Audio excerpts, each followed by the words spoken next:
Hello and welcome to The Chat. I am Will Peoples from the Public Information Office here at Chatham County, and today we are on location at Anderson Cohen Weightlifting Gym, and I'm joined by Billy Cortes, Michael Cohen, and Rebecca Heyward. We got a full cast today. Guys, just to kind of start off with, what do you do here for the gym? I am the recreational supervisor for the Anderson Cohen Weightlifting Center. I manage basically day-to-day operations for the building, whether it's programming, facility maintenance, vendorship, facility rentals, anything that basically goes back of the house, I manage or delegate outside of the building. And then I rely on Michael and Rebecca. They put on mostly the weightlifting and the programming. Rebecca is in charge of the G.E.M program, which is to get excited to move. And then Michael has been an Olympian, been part of the building for 30 plus years now, right? Or so. And now is, reintegrating weightlifting back into Savannah, on top of getting powerlifting out off the ground, integrating youth back into weightlifting, whether it's through Windsor Forest, or word of mouth, or just solo athletes. And, we just rely on Michael a lot to just basically for the energy and culture of the team. Yeah. Also, the son of his namesake, right? Yeah. Yeah. He is the building. Yeah. And myself. I guess what are the goals of Anderson Cohen Gym? Obviously you're a gym, you're here to bring people in, teach them about strength training, teach them about all these things and the confidence that comes with it. But I'm sure it gets more nitty gritty than that. What are some of the finite details y'all are trying to do here? So I'll just say one goal and I'll pass it around. But my main goal is to bring this facility back into a high level athletic facility where, Michael has told me that I think 4 or 5 different Olympians have gone out here through the decades. And my goal now as a facility manager is to bring back that type of energy and culture where high-level athletes come in here and then we're able to produce them as a building. That's awesome, man.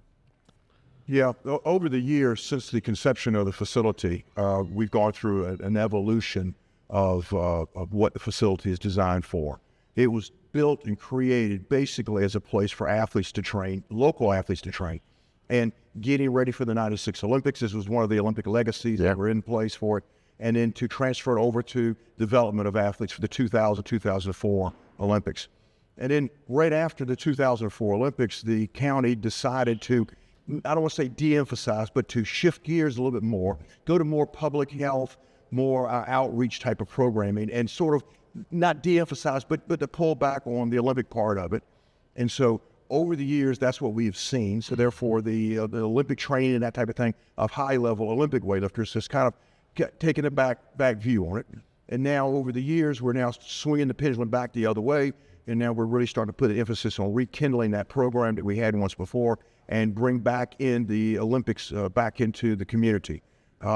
Like everything, that takes a little time. We just started that process. We've seen tremendous response already, and we expect that to absolutely explode over the next couple of years. Yeah, and if you have the opportunity to do both, that's beautiful, Yeah, that's awesome. We do a lot of outreach. The Becky's program is probably one of our most successful programs we've ever developed here at the facility. Billy's Unlimited. That's an outreach program. We also have access to athletes from Savannah State University, several public schools bring their kids in here to train. So we have that community involvement. It's just we're going to put more emphasis, more time and energy, more funding into the development of the Olympic level again. Rebecca, you got anything?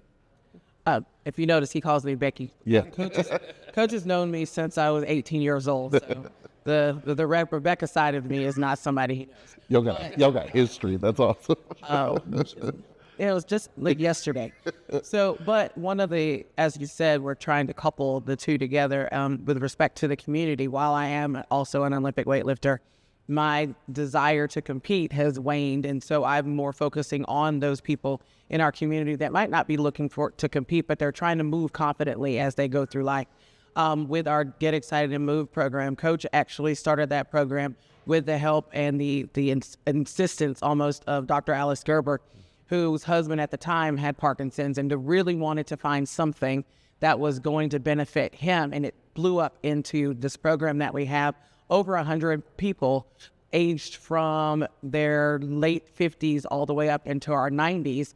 We're at Parkinson's movement disorder kind of program where people are able to come into our facility where it is safe, where they have space, where they can move and they can get confidence in their movements. While Parkinson's isn't something that we can cure, MS isn't something that we can cure, we can help them move more confidently.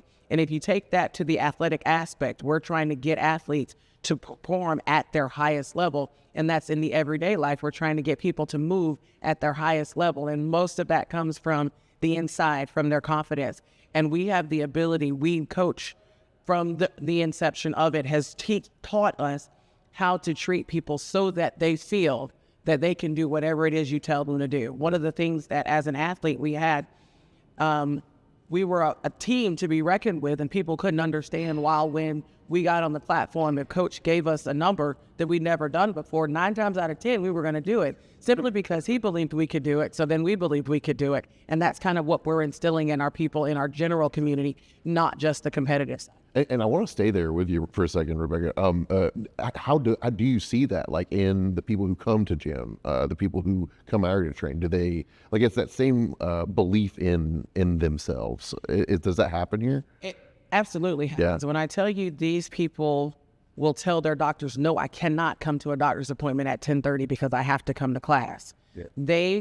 This is what they look forward to. I have had people who are just general working out, and they will watch people come in at 10 o'clock for a 10:30 class, wondering, well, why are these people waiting 30 minutes to start a class? Because they don't want to be late. Yeah. And when you're talking about movement disorders, they have to prepare themselves to get here. So if they got to start getting ready at 9 o'clock to get here by 10:30, because they could freeze, something could happen in their process, they don't want that to be a thing. So they really push themselves to get here because they feel better. They don't always notice a significant physical difference, but up here, they're moving better. I have a group of people, my oldest person in that group is 92, and their youngest one in that group, I believe, is 61. They come to my advanced group. They don't want chair fitness. They want burpees. They want push-ups. They want kettlebell swings. Do they move any better than the people who sit in the chairs? Not necessarily. Do they believe they move better? 100%. That's so crazy. That's awesome. I love that. Sorry, you pass it around as much as you like. So tell me about Abilities Unlimited as well. Is that, whose program is that? I'll let Michael talk on that one. He has more of the back history of all of that. Abilities Unlimited started years ago. My father was asked by the Savannah area Special Olympic group to help out a group of kids to do powerlifting.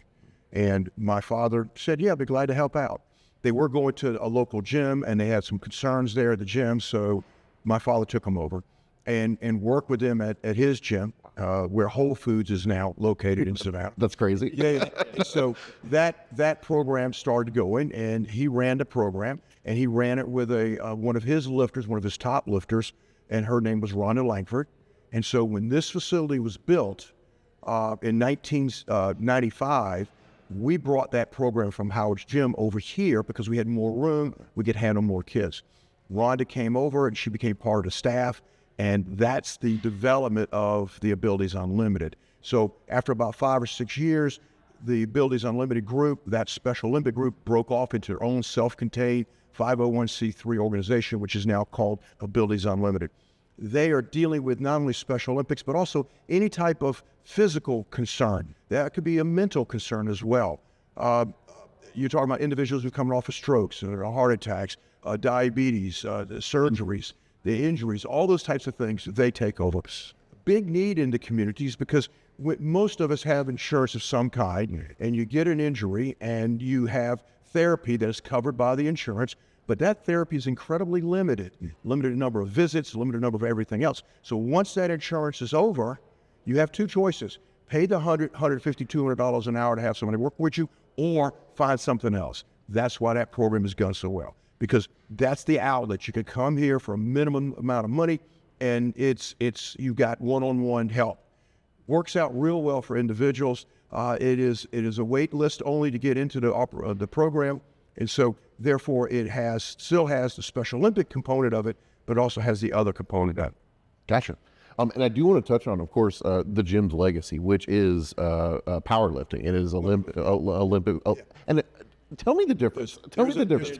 Yeah, I know. I don't want you to. I don't know. Saying, in all fairness, to give you an idea, it's like saying rugby to football. Oh, wow. American football. All right. It's a Totally different sport. Yeah, totally different sport. Powerlifting is basically the bar never goes above the head per se. You're going to do a deep knee bend, a squat. You're going to do a deadlift where you just stand with the bar, or you're going to do a bench press. That's basically it. Olympic lifting is very explosive, lots of flexibility. The bar's going to go from the floor all the way overhead. It is a lot of movement. From an organizational standpoint, it's night and day difference. Setting up a powerlifting event like we do here at this facility, incredibly easy. Setting up an Olympic lifting event like we do all over the United States, it's 3 days of setting up and 2 days of break it down. It is a big, big deal to build all the platforms that can withstand all the pounding and that type of stuff. So big difference in coaching, big difference in the way the athletes are trained. It's literally a night and day proposition. We do both here. We are recognized as an Olympic training center for Olympic weightlifting, obviously. We're also recognized as a regional training center for powerlifting. So we have expanded our powerlifting because a lot more people could do powerlifting over Olympic lifting.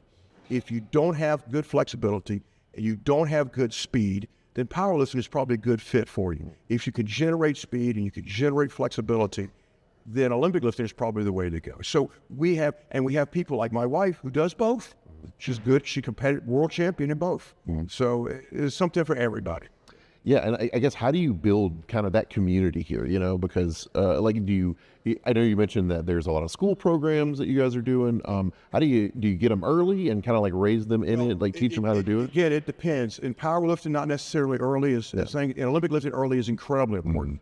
You're looking for the individual that is somewhere around 8, 9, 10 years old. Perfect time to start training. And an 8 or 9 year old, a 6-year-old, my kids started when they were 4 and 5. Crazy. Wow. They don't train like Olympic athletes. Just little kids.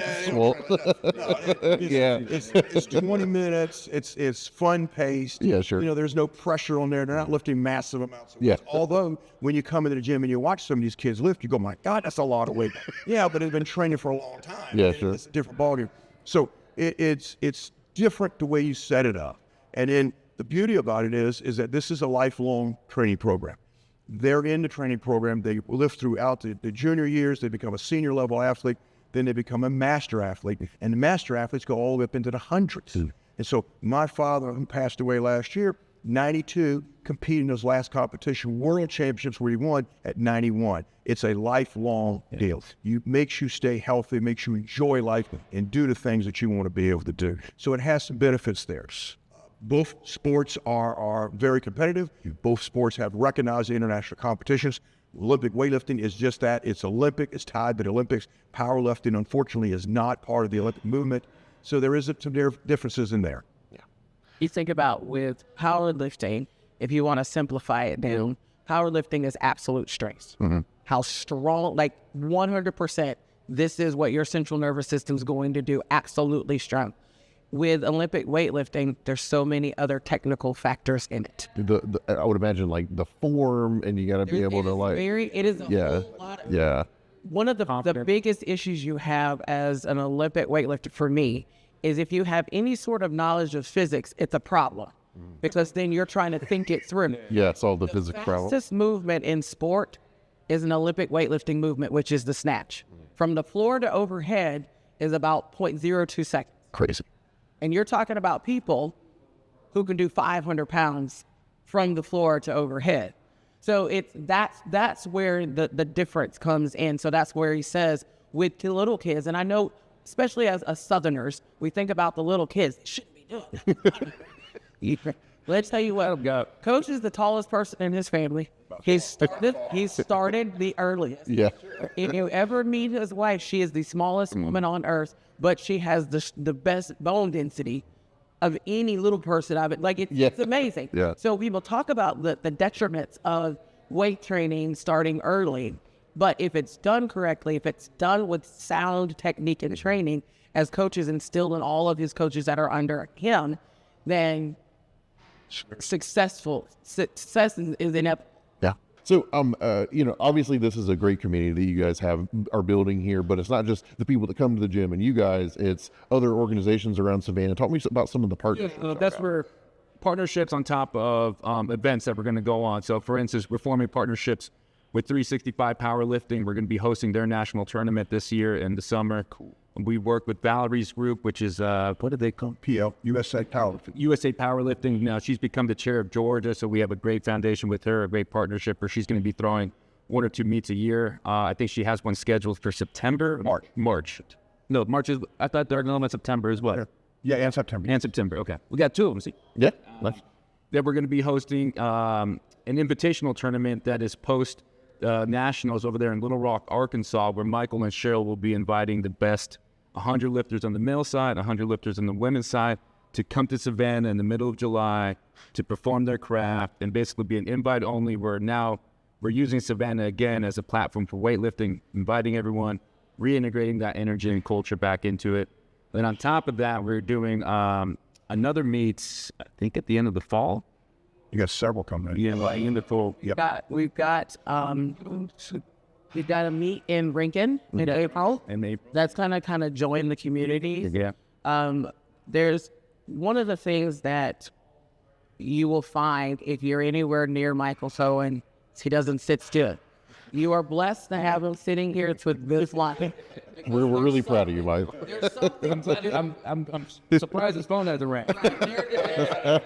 There's something to do right now. Yeah. Because one of the things about planning these types of events, it doesn't happen overnight.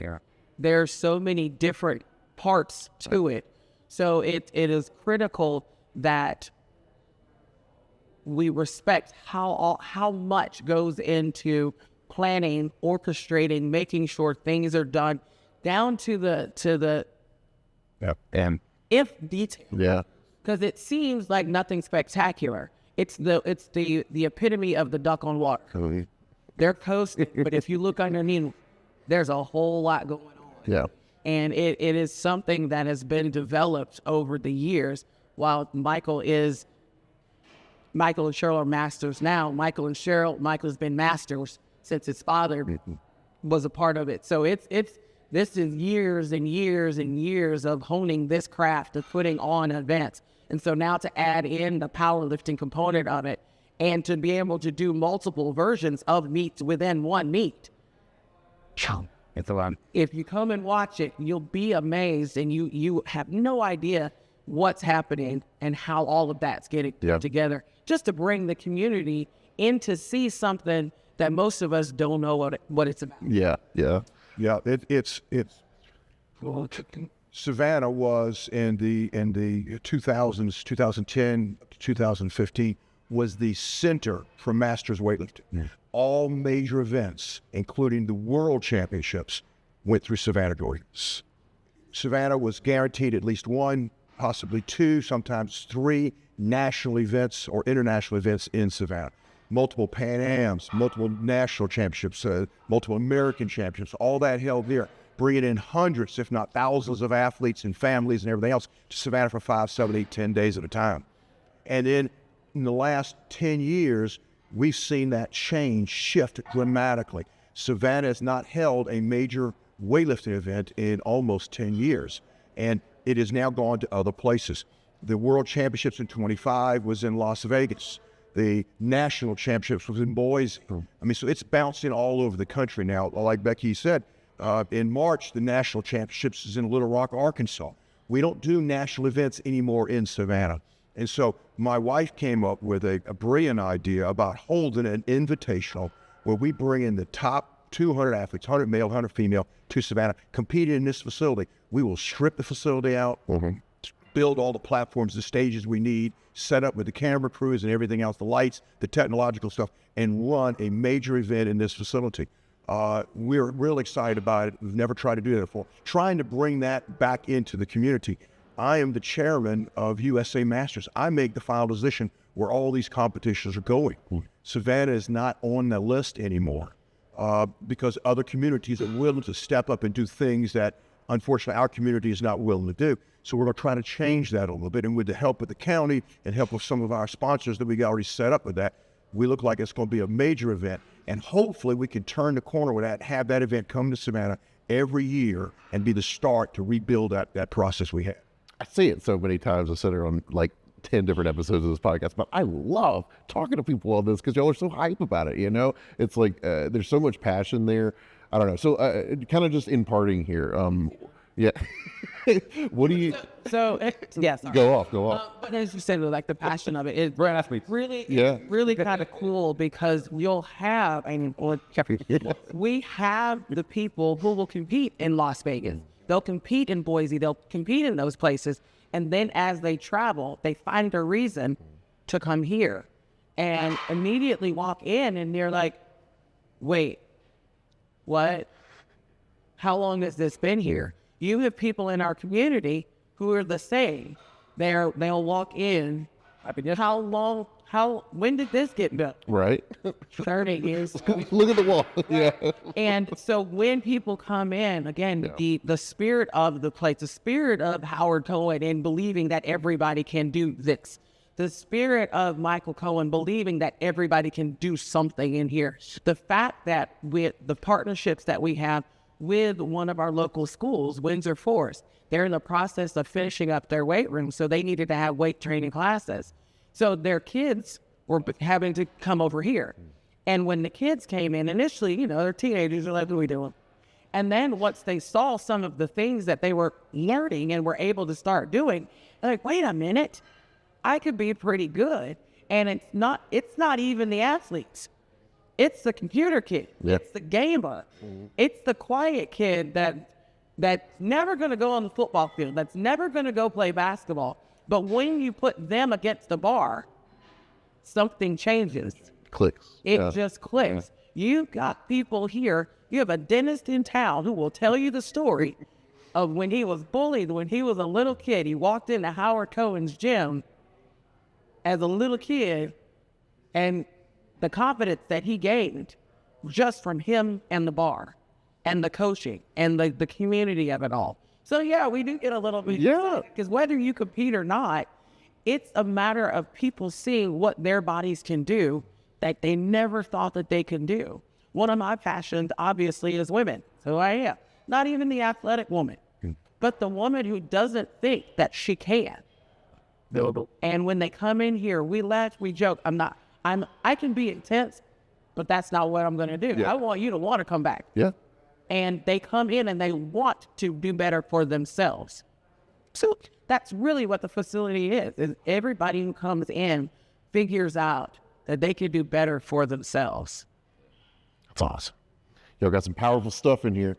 And I guess, you know, we've talked about it. Y'all sold the place to me. I'm sitting here and I'm just like, so how, like, yeah, I was going to say, so like, all right, if anybody's watching this and they are seeing this for the first time and they're like, how long has this been here? You know, how do they get involved? How do they come over here? What are memberships? Where do they go?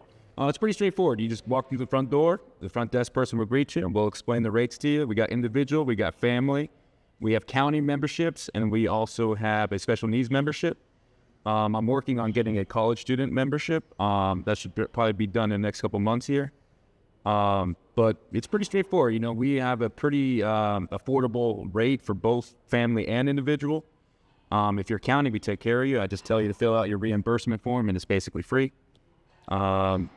But other than that, it's you know, just walk through the door and you're basically family. Like Rebecca keeps saying, reiterating, most of the people in this building know each other.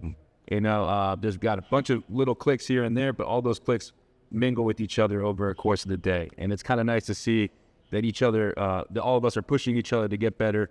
You know, as I get a little bit older, I get a little bit more emotional as I watch the younger athletes. Because to Rebecca's point, that's kind of my passion, is to see the younger athletes push themselves and reach new levels that we haven't thought that they could reach, or even themselves could reach.